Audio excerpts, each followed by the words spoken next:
Not since that fateful day in April of 1746 had the clans seen so much senseless bloodshed. To quell our support for the bonny prince, it wasn't enough that the English had their way with us at the Battle of Culloden Moor. They had to dash our spirits by killing all prisoners and putting our clansmen's bodies on display for all to see.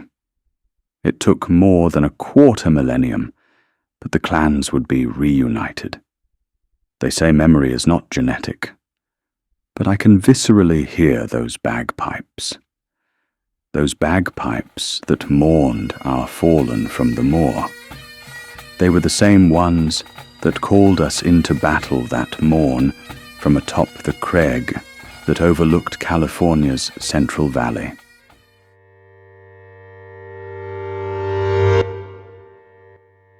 I've been told the house always wins. I have spent more than 2 decades proving this to be less than accurate. My name doesn't matter. My clan knows who I am. What does matter is this. I have sat across the table from the most interesting, unhinged, and sometimes even dangerous people this world has ever produced. In Las Vegas, Reno, Atlantic City, Shreveport, Tunica, Battle Creek, Ledyard, Red Wing, and countless other swill-hole casino towns, from back rooms to presidential suites, from gas stations to all-inclusive resorts. I've seen it all. And I've done it all, on the veldt. Oh, the veldt. That green expanse where fortunes change hands by the flip of a card, the toss of the dice. The Copenhagen interpretation says, each time this happens, a whole new universe is created. Well, Schrödinger, I've got a few quantum humdingers for you. I am a professional gambler. Have been since before some of you were born. Not the fake, romantic Hollywood version. The real sleep-in-your-car version.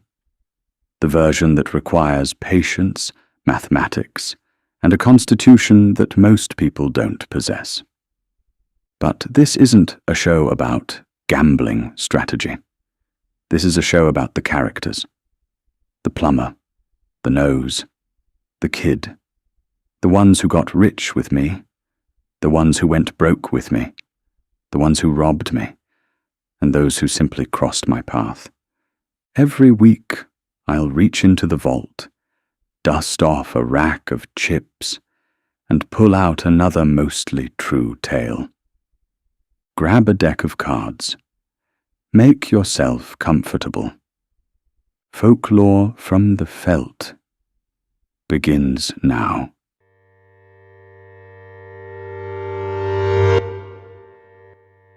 I don't remember exactly what I was doing that day. Probably nothing worth writing home about.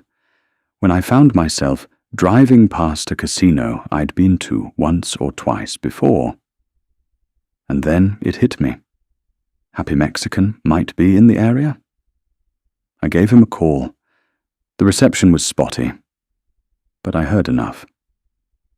I got his location, found a parking spot, and went inside. Now I owed Happy $300 from some small business arrangement we'd had a few months earlier.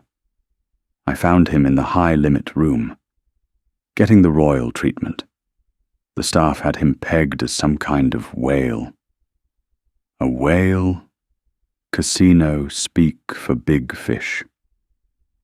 I paid him what I owed. We caught up for a bit. Then I excused myself to use the facilities. On my way out, I saw the sign. A promotion.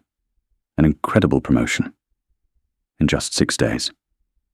When I got back to the high-limit room, I looked at Happy and said, "When were you going to tell me about this?"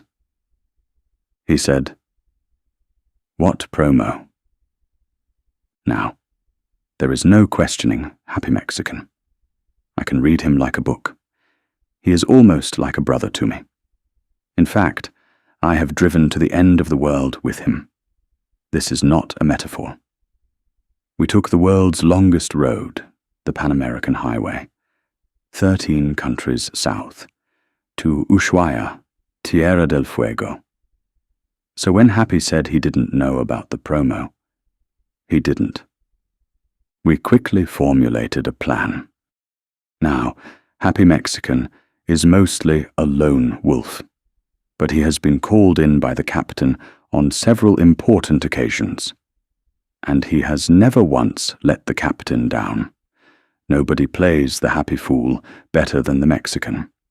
He decided to repay an old friend, the captain, who has more experience organizing armies of professionals to attack casinos than anyone alive, made the calls. With texts, phone calls, messenger pigeons, and smoke signals, they contacted some 3 or 4 dozen clansmen. 6 days is short notice. Some were out of town, some were semi-retired, some were simply not interested. In the end, they vowed to be 12 strong. My own personal clan was weary and weak from many a fortnight on the road. It would be just the Chard and me. We mounted my trusty steed, a Crown Victoria, ex-police car, and we left the City of Sin. We travelled all night, following the faint sound of the bagpipes. On the morning of the battle, we all took our positions. Well, almost all of us. The Chard was nowhere to be seen. The captain called me and explained Chard was running late. He slept in. He would be arriving an hour after the battle was set to begin. I said, well, we can just prorate his pay. The captain took a little joy in saying no. We needed to hurt him more. The captain decided that all 14 clansmen would be getting full shares. All of us, except the Chard. He would get a half share. We had traded in our dirks and pikes and broadswords for more modern weapons. We had over 2 centuries of combined experience in situations just like this. We would use our cunning, our knowledge, our mathematical prowess. We fought not on the glens and dales and moors. This battle took place on the slots and keno and video poker machines. The fog of war makes it tough to tell friend from foe. I hadn't seen any casualties yet. None of our clan had been escorted off property by security, and from the sporadic updates I would receive, I could feel we were winning. Then I saw the Chard walk in. He is the most authentic of us all. His Celtic roots run deep. Every spring, he attends an ancient Druid ritual, one that would be right at home atop the cliffs of chalk below the White Horse's Gaze. He doesn't travel to the Henge in Salisbury, but the festival he attends each year would fit right in some 5 millennia ago. With equal parts dirt, nudity, and mind-altering substances, the burning of the man, in some remote corner of the desert southwest, attracts modern-day druids, people against goodness and normalcy. Thinking back on it, there was no kilt that day. If there had been, his battle scar would have been visible. It's not that he intentionally hides it. In fact, he is quite proud of it. The clanspeople are people of their word, so when the Chard makes a bet, he will never welch. His battle scar is a tramp stamp tattoo, a depiction of Mike Tyson holding a skull, reciting Othello. Whenever asked about it, he simply says, "I lost a bet.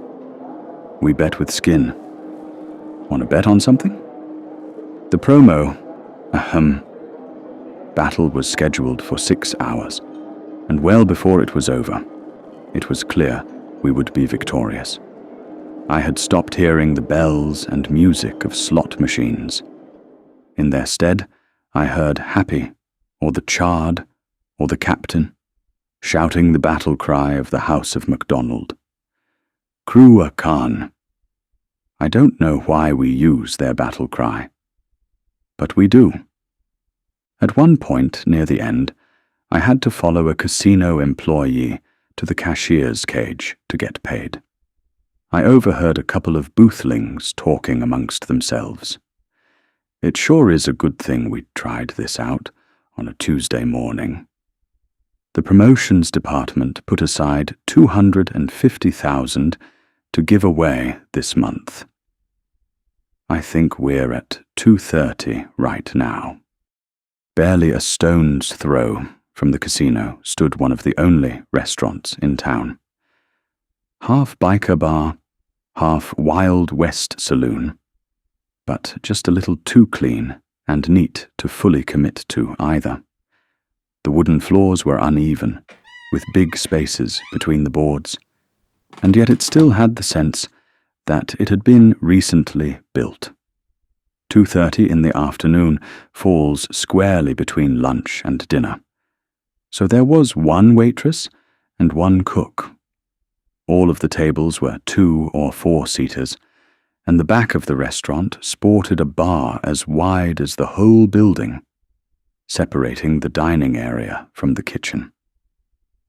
But right smack in the middle was about the biggest round table you have ever seen. We used the 13 existing chairs and slid another one in. All 14 of us sat down, and with the precision of a well-oiled machine, fired our orders in at the waitress in record time. Pretty easy, as it turned out. 13 burgers and 1 salad, or some other weirdo vegetarian dish for the captain. She said she'd be right back with our drinks, and kept her word. She even left a couple of pitchers on the table. Then she excused herself to go help the cook, who was overwhelmed.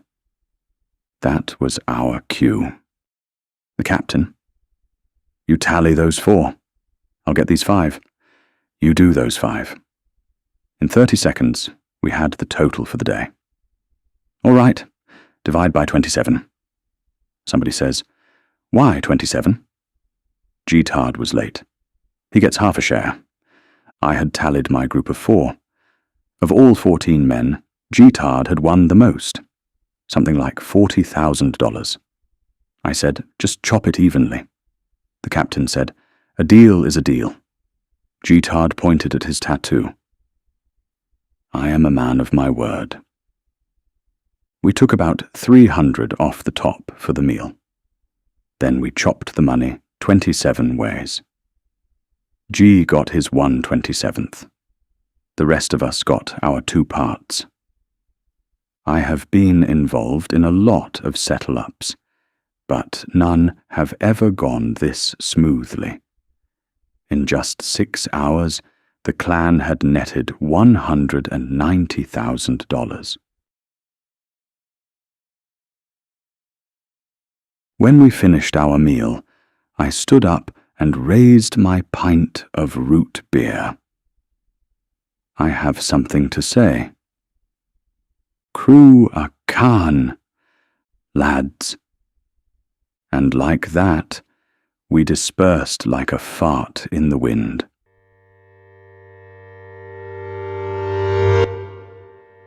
Don't forget to subscribe and check out our previous episodes. A new one will be out each week. See you on the felt.